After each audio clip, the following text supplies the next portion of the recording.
final Germany vlog. I've no idea how this is going to sound. This is a very echoey room and the phone is currently sat on a metal sink. But there you go. The hour is quite late and I thought I'd better do it in another room where I can turn the light on. So simple as that really. And it also shows yet another room in this big old house. Part of me wishes I could do a big tour of this whole cellar because it's massive down here, but I don't know, that seems like a weird thing to do, you know. But anyway, you'll just have to trust me when I say that it's a massive cellar. You could have a whole arcade down here, in fact. Quite an extensive one, I would say. But anyway, enough about that. Because it's time, pardon me, for a Top 5 Tuesday. And it's going to be top 5 German baked goods that I've had while I'm here, except for one. Mainly because I needed to fill out the top 5 and it deserves a place. Possibly I will have some tomorrow. In fact, I'll make it a point to try and have some tomorrow just so it fits more comfortably in the list. But here we go. Number 5. Oh gosh, now I've got to think. Quite a nice walnut roll. So it's like a square bread roll. I don't care what you call it. Just call it what you want. And brown wheat, so I'm not sure exactly what sort of wheat, maybe a pumpernickel sort of deal. Not a pumpernickel, of course, because there's not many pumpkin in it, but you know what I mean. But it was made with actual whole walnuts in the dough, which was rather nice. Great flavour. Probably not so good with Nutella, also the lighting in here is dreadful, I apologise. But very, very good with a bit of cheese and a bit of butter. Number 4, tempted to say, gosh, I had thought about this and there was a definite 5 distinct items and now the 4th one is eluding me. Why can't I think of it? Baked goods. It'll probably come to me later on. I'm just trying to think of like sweet things that I've had. Well, whatever. We'll say the Kaiser roll. It's just a standard white roll, but it's quite a nice shape. It's got sort of like a, what do you call it? It's just kind of like a flowery shape in the middle. It looks like a wheel, in fact, if you were to look at it from the top, and it's just a solid. Not solid, solid as in quality and good general purpose, you know, I like general purpose, white bread roll. Very, very good. Number 3, the Weckmann, very interesting item.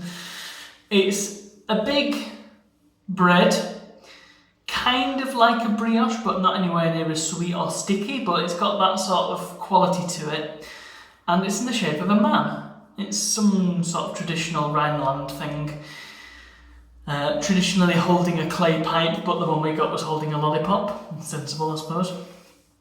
And it was just this sort of weird effigy of a baked good. It was kind of like a gingerbread person, but made of bread, not gingerbread. Yeah, I can't really explain it. It's just a Weckmann. Look it up. It's Weckmann. Weckmann. Gosh, the white balance is all over the place, isn't it? I do apologise. It's because the background's really white and I'm not in the light here. Anyway, number 2. Of course, it's got to be the Brezel, or pretzel, as we know them. Specifically the big kind, you know, the one that you can, if you're careful enough, cut it open and put some cheese inside. But great on its own. It's just this twisted bread thing. Bit bagely. If you've somehow had a bagel and not a pretzel in your life, then yeah, they're a bit bagely. And the small ones you may be used to, not quite like them. It's bigger, it's softer. It's still got a significant firmness to it. It's quite chewy. It's got big chunks of salt on top. That's a traditional part. Very, very salty, but it's so good. It's the sort of thing I actually got one a few weeks ago out of desperation because I was very, very hungry and I had to go to the shop. So I decided, you know what, go to Lidl and I'll get a bretzel from Lidl. That was a good choice. So yes, the bretzel, number 2. And number 1, which is the outlier because I haven't had any this holiday, but we'll try and get some, gingerbread. Love a bit of gingerbread.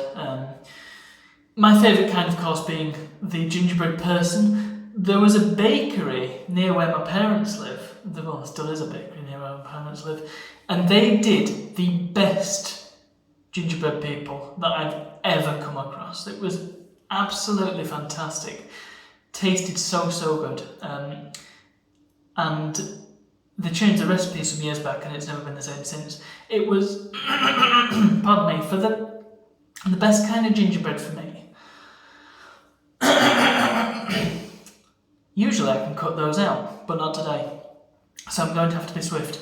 The best gingerbread people for me, or just any old gingerbread, it's got to be firm but soft, so not dead crunchy. Sometimes it's really, really crunchy and hard to eat.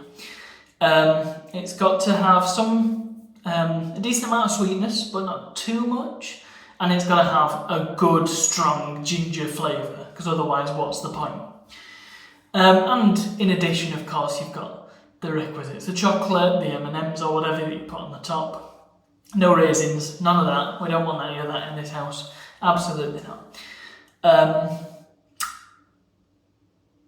Some other highlights, I mean, I've made my own gingerbread before and that's been scrumptious. I use honey and a good amount of ginger, and it's come out quite nicely when I've not burnt it.